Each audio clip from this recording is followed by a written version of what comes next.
On the season finale of Viral, man, Donald Trump and Omarosa, once good friends, now bitter enemies, go at blows, and he say, she say. As all in Viral starts right now.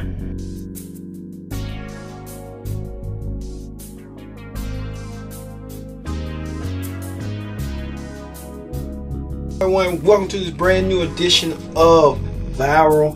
Man, this is it. This is our series finale. Not series finale, but season finale. Why do I keep saying series finale, but season finale?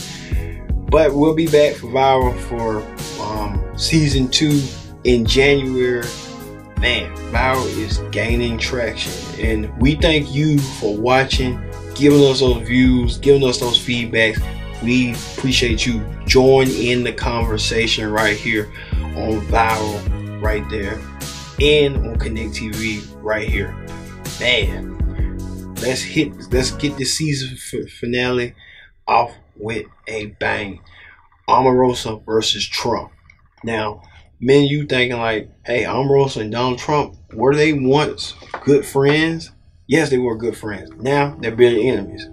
And between this, how this whole thing got started was Omarosa got escorted and fired at the White House permanently by Trump's chief of staff, John Kelly. John Kelly didn't want Omarosa. She was just too much of a hassle. He didn't need her. And then all of a sudden, Omarosa releases this book called Unhinged, which tells a brief story on deep inside look into the White House from Omarosa's viewpoint. Well, let's take a look on how this all escalated through the news outlets. Let's take a look. Omarosa was given a hero's welcome when she appeared on The Daily Show with Trevor Noah, and she was in a defiant mood. Is there even a little piece of you that's worried about your safety? Trevor, I would say this. If you see me in a fight with a bear, pray for the bear. The late-night appearance was the latest in Omarosa's media blitz, promoting her tell-all book, Unhinged. As she left the Daily Show studio with her husband, she stopped to sign a copy for a fan. Thank you so much for being here for 5 hours. I love you, Joe. President Trump has denounced Omarosa as crazed, lowlife, and that dog. Now his favorite TV show, Fox and Friends, is warning the president that his strategy is playing right into her hands. She's come out with a series of tapes and in many ways seems to have outsmarted the president, who's taken the bait and gone out and tweeted directly after her. The White House counterattack on Omarosa's credibility intensified with Lynn Patton, Omarosa's best friend when they both served in the White House, making the rounds on cable news. You know, there's something seriously wrong with society when a woman can run around the White House and surreptitiously record people, possibly in violation of her own national security contract. Former Trump campaign spokeswoman Katrina Pearson also defended the president. Would it be appropriate for me to call a woman a dog? Yes or no? It depends on what she did to you, Ed. Omarosa bit the hand that fed her. To me, that's what a dog is. And speaking out today is Larry Pfeiffer, the former senior director of the White House Situation Room, where Omarosa secretly recorded her firing by General John Kelly. Can I ask you a couple of questions? Is the president aware of what's going on? Let's not go down the road. This is a non-negotiable discussion.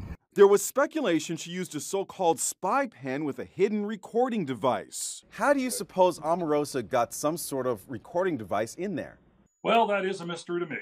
The only thing I can think is that perhaps she was using a device that did not transmit any kind of electronics emissions. It wasn't a phone, perhaps, or it wasn't an iPad, but perhaps it was some small, just recording device that she used that maybe was not as immediately detectable. They're tearing that place apart and reviewing their procedures to make sure that they can minimize that risk of it happening. You would never believe that these two would be against each other. They was like two peas in a pod. Now things are totally different between Omarosa and Trump. Well, it's no secret that Omarosa was a supporter of Donald Trump's 2016 campaign for president. And we all know she was an integral part of his reality TV show, The Apprentice. You know, she got to start, you know. Now, she became the villain, what I call the villainess, and used her tactics to smear, manipulate, get over, stuff of that nature, malice ways to send people home. She earned a role, the big role as the new it girl in reality TV. And Donald Trump took high praise for that, and Trump used Omarosa to his advantage. Then you turn around, she was a White House official, becoming a liaison for the black community. I don't think she even did her best trying to go that far. Trump was trying to use her, and she was trying to use Trump to get some money, some Donald Trump check. All right, let's see how Omarosa defended herself in taking her message across the media. Let's watch this. President Trump is facing major blowback for trashing Omarosa as that dog. The President of the United States just called a woman a dog in an official public statement. Is it appropriate for the president to call a woman a dog? The New York Times is calling the Trump tweet remarkably crude. The president called you a dog. He has absolutely no respect for women, for African Americans. The dog attack was the talk of the White House press briefing.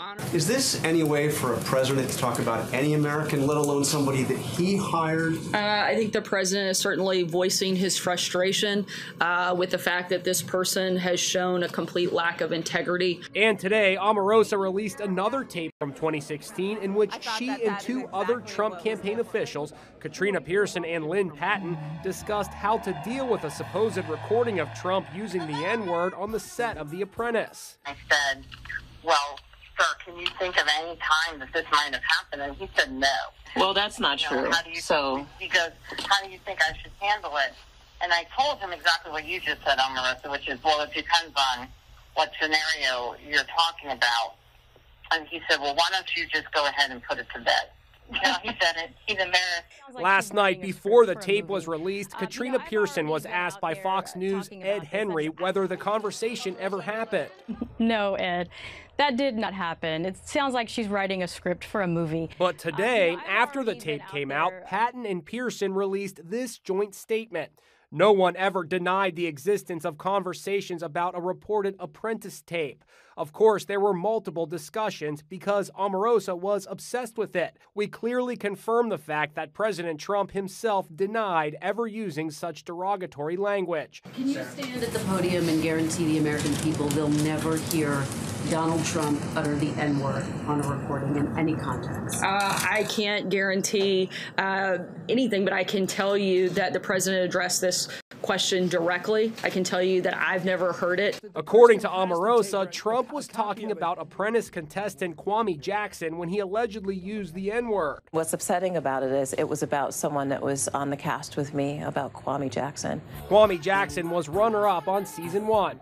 Omarosa's new tell-all memoir, Unhinged, hit bookstores today. Now, critics are wondering if she has enough credibility to sell books. It wasn't flying off the shelves of Shakespeare & Company in New York City, but on Amazon.com, it's number 3. And there's this other blockbuster claim from the book. First Lady Melania is counting every minute until Trump is out of office and she can divorce him. Melania is ripping the claim, saying she rarely, if ever, interacted with Omarosa. It's disappointing that she is lashing out and retaliating in such a self-serving way, especially after all the opportunities given to her by the president. You see, Omarosa was promoting her book, Unhinged.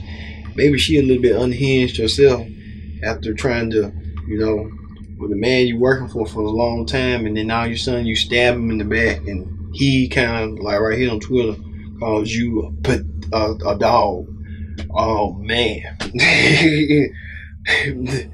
Man.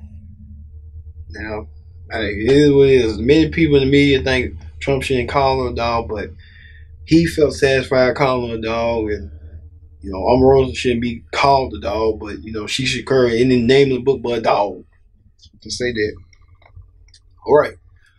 Omarosa is that old expression that all talk, no bite. We don't want to get to that point when the president called her a dog. He defended himself about what Omarosa is, and he wrote a tweet about her and stuff like that. And he even said this. Low life. Oh man, he called the lady a low life. Oh Okay, now I get you need, you know, the dog part, that was kind of a little bit sensitive. But low life, that's taking it to the next level. It's taking it to the next level. Well, Trump don't care. Trump just a businessman, and you know, he feeling this role of president. He don't even know what to do to become president. He just kind of like, I'm going with the flow as I'm moving along with it. Okay, I can agree with him about I agree with her about trying to sell a book. I get Omarosa trying to sell a book, trying to make some money, trying to gain a profit. But, you know, they always say, don't bite the hand that feeds you. So, you know, Trump kind of feel like that way. Trump feeling some type of way with that. All right. One time they were best friends, now they're bitter enemies. And this thing ain't over yet till the fat lady sing. I don't know which one they're gonna give up. Trump ain't gonna give up, and Omarosa, strong personality, strong woman. I don't see her giving up anytime soon. It's just a word between he say, she say. Well, that does it for Viral this week. Our season finale for season 1. Check us out. Go back to the archives. Watch past episodes of Viral. You can watch this episode of Viral and keep yourself informed on what's going on. I have been Kendrick saying so long, and we'll see you next time here on Viral.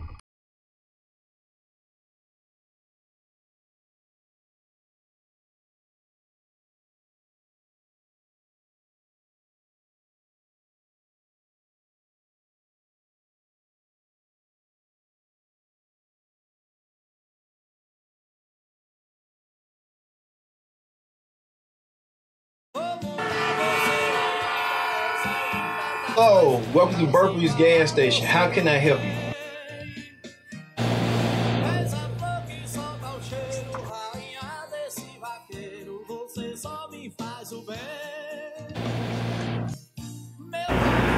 What's up, Slim? Can I have a American Midnight Light, Cool 100 Light, and a pack of cigarettes of that diamond guy? Better yet, don't worry about it.